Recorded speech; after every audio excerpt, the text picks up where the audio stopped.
Welcome back. Let's check in on other discussions in diplomatic circles.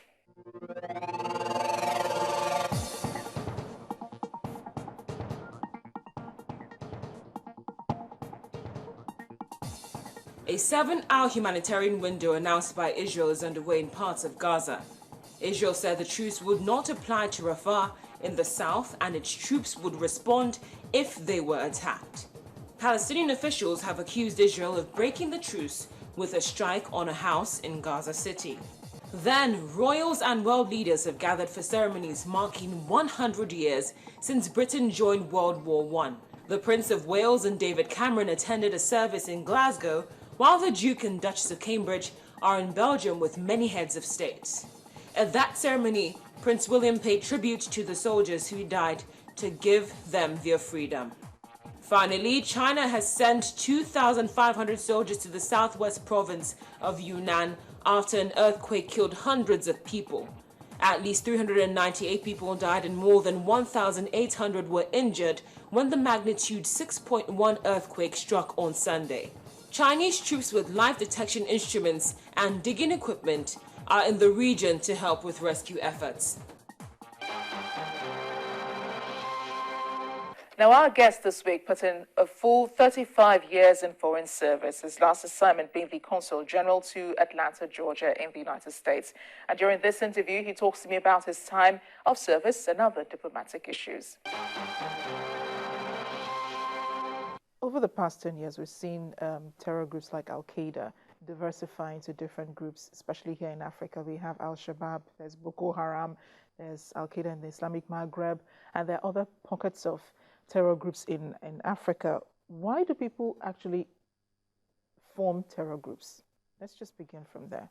Well, I think what we need to understand is that over time, as a result of the crisis in the Middle East, there's been the rise of extremist terror groups that rose up to defend one cause or the other, to fight for one cause, or the other. And when you look at the nature of these terror groups, many go from one area to the other depending on their passion and their interests and so on. You could see, for example, that there are so many Europeans, for example, British-born, French-born, Arabs who are now returning to join in the Syria fight and in the crisis in Iran. So the same thing is happening in Africa, but we must also try and situate us within some empirical construct by looking at each of these countries, the rise and how these various groups rose to become such a terrible organizations that we are now dealing with.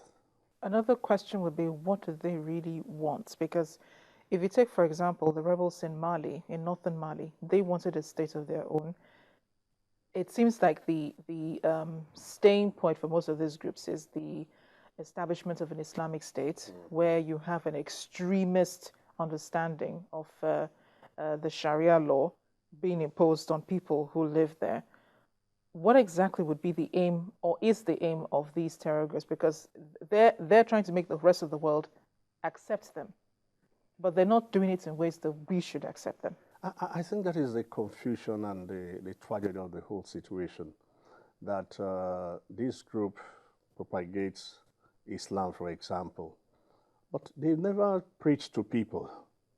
They just adopt the terrorist activities or violence, and in most cases, people die. In fact, I've always cried this joke, well, it's not a joke really, but say to my friends that, look, when you look at Boko Haram, for example, they've never talked to us to say this is who we are. This is why we are in this battle. This is what we want to achieve. Now, but they engage in some violent activities. People die. Is it the guys who are dead and who are somewhere that are going to listen to you, or the living? So I wish we know. For us and for many people, sometimes it's very difficult to understand their mindsets, But when you begin to look at each of these, where they operate in each country, you probably begin to see some similarities and why, they rose to become such, such destabilizing force. And it seems like in Africa they've had a conducive environment actually to grow. Some of the factors, of course, political instability and so on. But why Africa? Why are we seeing more and more groups rising in Africa? No, I don't think it's only in Africa, really, even though we have these groups. When you take Somalia, for example, Somalia has always been a flashpoint in Africa since the 60s. Again, it's been there. In terms of Kenya, you know very well that the situation in Kenya is a spillover from the from Somalian crisis. Mali, we also now have a spillover from the Libyan, the overthrow of Gaddafi, which itself created new generation of terrorists. In our own case, ours is also a different, case. And my take is that ours is homegrown, and I just believe strongly that because we did not focus on it earlier enough, it has festered, out of control. But do African countries have the capacity to fight terror? Of course, we do have. Look, Africa, is far, far safer, better, more conducive to business and everything today than it was a couple of years ago. When I joined the service in the 70s, I can't remember. There were times we had up to 26 flashpoints in Africa, from Chad, Sudan, Ethiopia, Somalia. You could actually name them. But apart from Nigeria, Mali, and Kenya, I actually would not place Kenya as a terrorist group per se. Kenya is experiencing what it's going through now because of the spillover from Somalia. So relatively, we are in a better shape today than we were a couple of years ago. Whether we do have the capacity, I think we do have the capacity if we manage it very well. It's a question of management. It's a question of building up the armed forces. It's a question of improving the intelligence gathering mechanisms and the rest. And I do think we have the capacity. We've just allowed some of this to fester and gone out of control. And of course, don't rule out politics that has compounded the whole crisis. I was actually going to say that because it seems like most of this, most of the groups and their activities have been propelled by political activities, but also the groups themselves, the militant groups, have received training from somewhere, very obviously, and we know that some of the best training any military can receive is in the West. No, not necessarily. They have their own training. Bear in mind that they are not conventional forces. So theirs is, one that you strike, you withdraw. They don't hold territories. They don't. So they've mastered that over time. Yes, they go for training. They go for, training depending on who is their sponsors. They definitely have where they train. And, again, if you look at each of these groups, they've been fighting for such a long time that they've become very hardened. And somehow they have access to a lot of arsenals. So certainly, not only are there people who are supporting them, sponsoring them, there are also people who have created bases from them, and they control area, space, where they're able to train and dispatch out their members. So, I mean, they're formidable, hardened, well-trained fighters. Negotiating with these groups has not been ruled out as one of the solutions because, as some Western diplomats say, it's a multifaceted approach to fighting terror. But if you were to negotiate with terrorists, is it possible that both governments and the terror groups can actually agree on something, and then the terror stops? I have my problem with some of those Western views about negotiating, because oftentimes it's very difficult to negotiate with these terrorist organizations, not only here in Africa. If you go back to a couple of years ago in the 60s, 70s, 80s, we have the Red Brigade in Europe, for example. Nobody negotiated with them. All what the government did was to try to, take them out. In any case, along the line, they fizzled out. My own experience and knowledge is that, look, they have a lifespan, and they're just going to run through until they are tired, you know. And as you try to destroy one cell, new ones, you know, spring up. So how many are you going to negotiate? The other question is, what are you negotiating on? Because one, in our own case, the Boko Haram, you have no clue or specifically this to say that this is what they want. It is when you know what the other group wants that you can begin to figure out how do you negotiate. But where you have no idea, negotiation becomes very difficult. So if I'm hearing you correctly, you're saying groups like Boko Haram, the only way to deal with Boko Haram would be to take them out. Yeah, there's no other way. You either take them out or you force them to the negotiating table and you find their sponsors, then they would, at that time, probably be prepared to negotiate. But for now, on what basis do they want to negotiate? Only on the basis that you should release their members. When you release their members, does that solve the problem? Of course it does not. Why? Because we don't even know what they want. You want to establish an Islamic state. Where?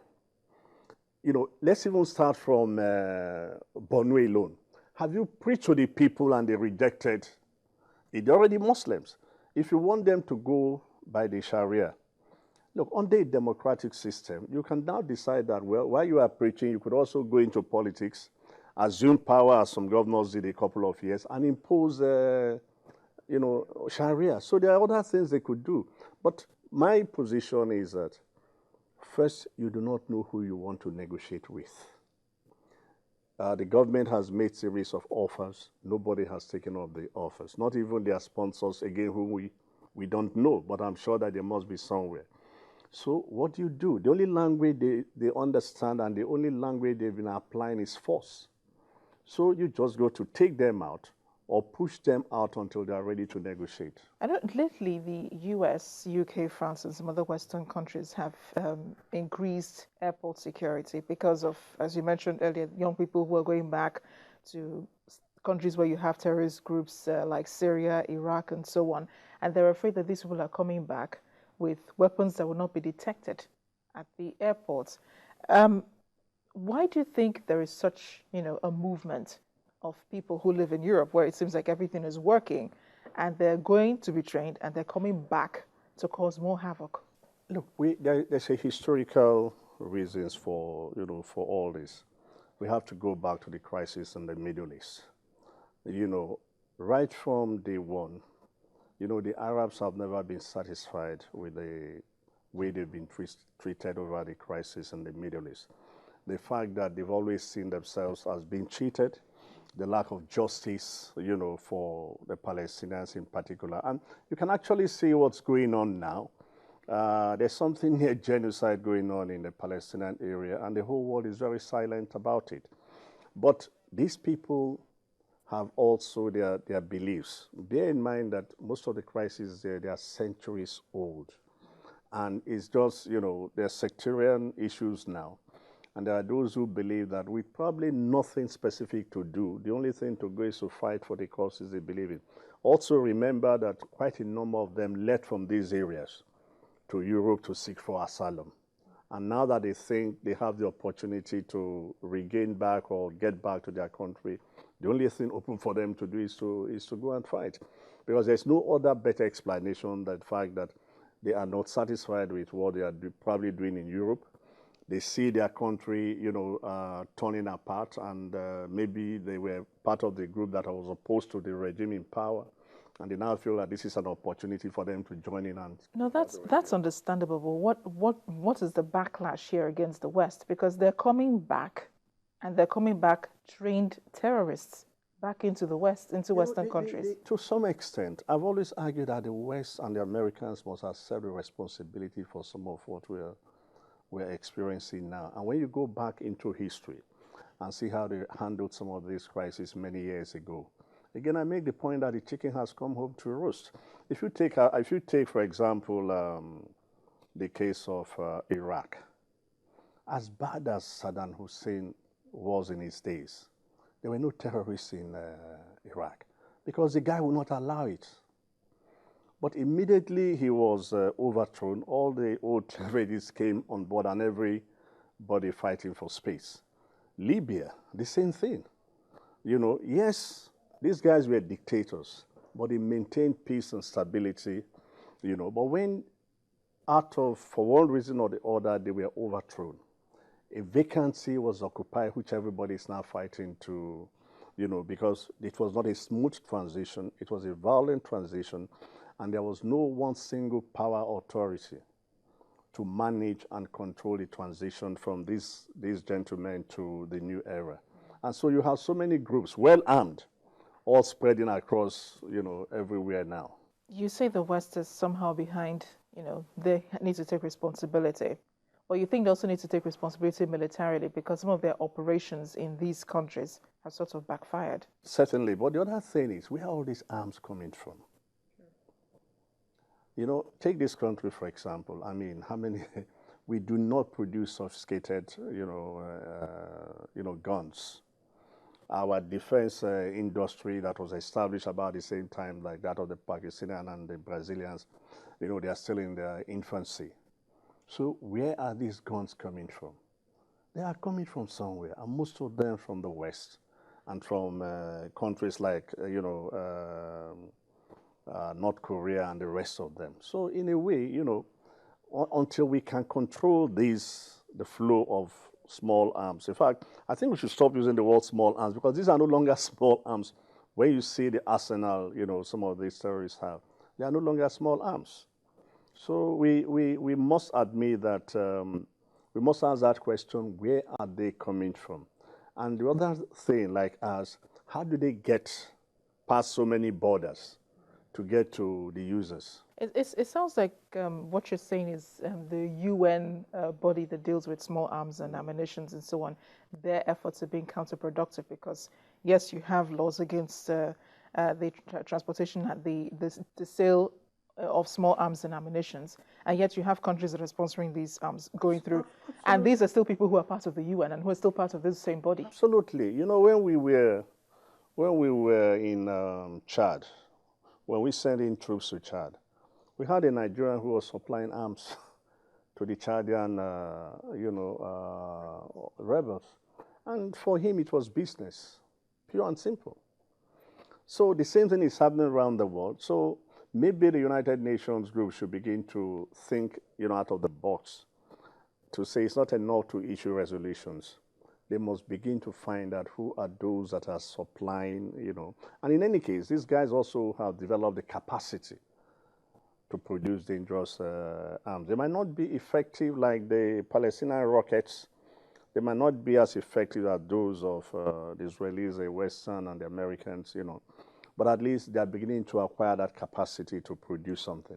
Or is the UN turning a blind eye on some countries? Because there are some countries, such as the US, who have great voting powers in the United Nations. I don't think they are turning a blind eye. I think they are just incapable of, you know, the UN does not have that force to compel any nation to obey its resolution or its orders.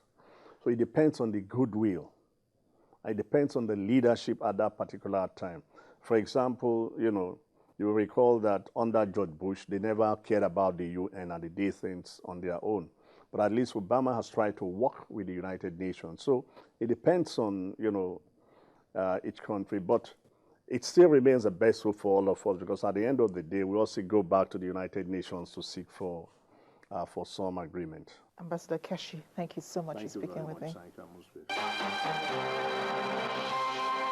And that's the program this week. I am Amarachi Ubani. Thanks for watching.